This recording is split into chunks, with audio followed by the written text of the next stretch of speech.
بسم اللہ الرحمن الرحیم۔ السلام علیکم، امید کرتے ہیں آپ سب خیریت سے ہوں گے۔ سورہ مومنون قرآن مجید کی 23ویں سورت ہے جو 18ویں پارے کے آغاز سے شروع ہوتی ہے۔ حضرت محمد صلی اللہ علیہ وآلہ وسلم کی زندگی کے مکی دور میں نازل ہوئی ہے۔ سورہ مومنون میں 118 آیات اور 6 رکوع ہیں۔ کل الفاظ 1162 اور کل حروف 4401 ہیں۔ یہ سورت 18ویں پارہ کے آغاز سے شروع ہوتی ہے۔ سورہ مومنون قرآن کی کتابی ترتیب کے اعتبار سے 23ویں اور ترتیب نزول کے اعتبار سے 74ویں سورت ہے۔ اس سورت کی ابتدا میں مومنوں کی کامیابی، ان کے اوصاف اور آخرت میں ان کی جزا بیان کی گئی ہے۔ اس مناسبت سے اس سورت کا نام سورہ مومنون رکھا گیا ہے۔ اس سورت کا نام پہلی ہی آیت قد افلح المومنون سے ماخوذ ہے۔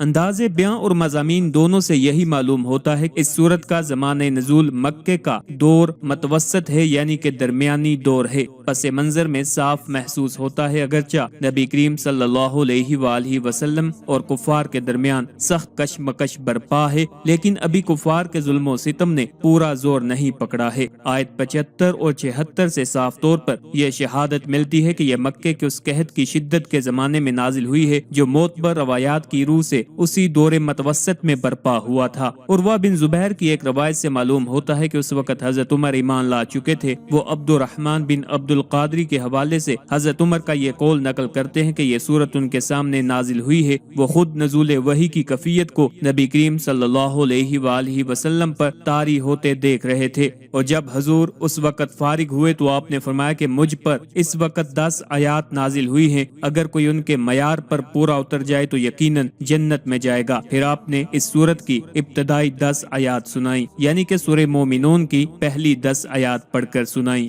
سورہ المومنون کی پہلی 10 آیات میں ایمان والوں کی 7 خاص صفات ذکر کی گئی ہیں، جن میں سے 4 یہاں ذکر کی جا رہی ہیں کہ نماز عاجزی کے ساتھ پڑھتے ہیں، کہ فضول کاموں اور فضول باتوں سے بچتے ہیں۔ یہ بات خود حدیث مبارک میں بھی ہے کہ آدمی کے اسلام کی خوبی ہے کہ فضولیات سے بچتا رہے، کہ وہ لوگ زکوٰۃ پابندی کے ساتھ ادا کرتے ہیں، اور یہ کہ وہ اپنی شرمگاہوں کی حفاظت کرتے ہیں۔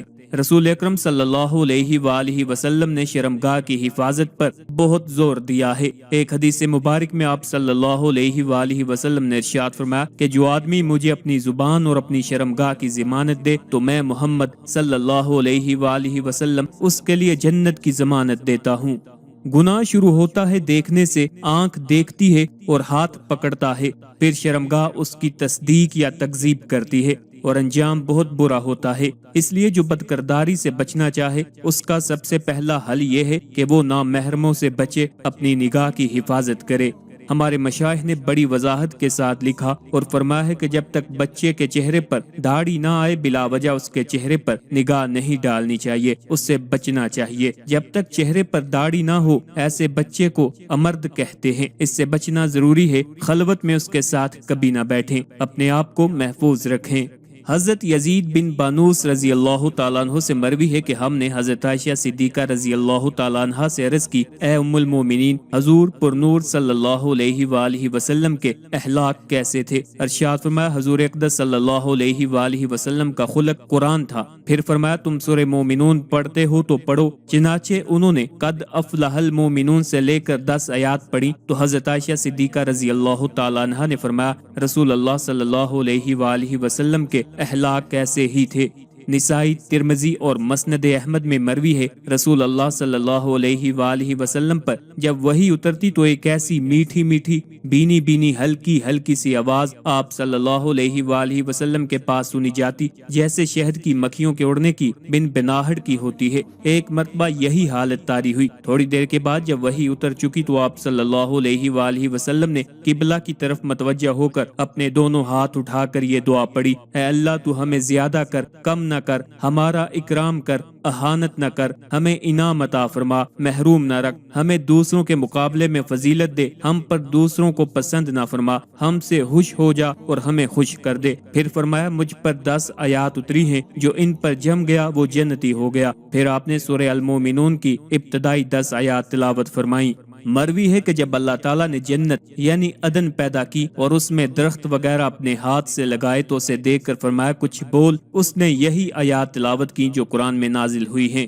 سیدنا ابو سعید رضی اللہ تعالیٰ عنہ فرماتے ہیں اس کی ایک اینٹ سونے کی اور دوسری چاندی کی ہے۔ فرشتے اس میں جب داخل ہوئے کہنے لگے واہ یہ تو بادشاہوں کی جگہ ہے، اور روایت میں ہے کہ اس کا گارا مشک کا تھا، اور روایت میں ہے کہ اس میں وہ چیزیں ہیں جو کسی آنکھ نے دیکھی نہ کسی دل میں سمائی، یعنی کہ جنت میں ایسی چیزیں ہیں جو کسی بھی انسانی آنکھ نے نہیں دیکھی۔ اور روایت میں ہے کہ جنت نے جب ان آیات کی تلاوت کی تو جناب باری نے فرمایا مجھے اپنی بزرگی اور جلال کی قسم تجھ میں بخیل ہرگز داخل نہیں ہو سکتا۔ اس صورت کا مرکزی مضمون یہ ہے کہ اس میں خالق کے وجود، اس کی وحدانیت، نبوت اور رسالت کے ثبوت اور موت کے بعد زندہ کیے جانے پر مختلف دلائل کے ساتھ کلام کیا گیا ہے، اور اس صورت میں یہ مضامین بیان کیے گئے ہیں۔ اس صورت کی ابتدا میں 7 اوصاف کے حامل مومنوں کو آخرت میں کامیاب ہونے کی بشارت سنائی گئی، اور آخرت میں انہیں ملنے والی عظیم جزا فردوس کی میراث بیان کی گئی۔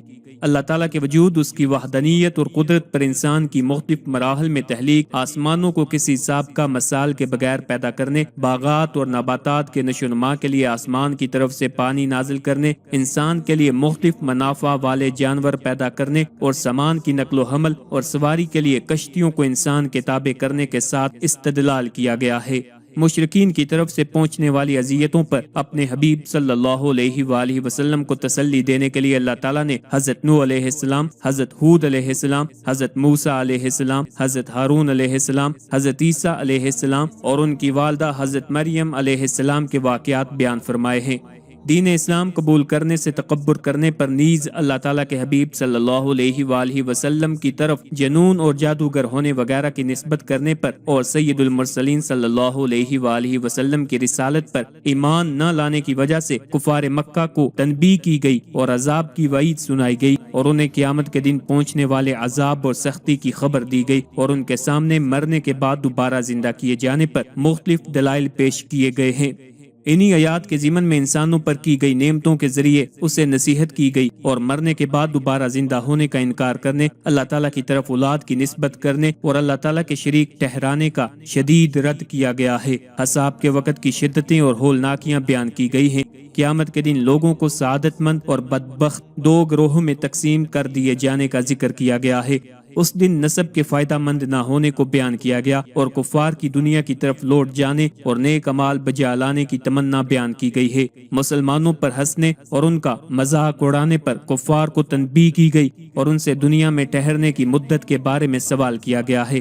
بتوں کی پوجا کرنے والوں کے خسارے اور نیک اعمال کرنے والے اہل ایمان کی نجات، اور ان پر اللہ تعالیٰ کی رحمت اور مغفرت کا ذکر کیا گیا ہے۔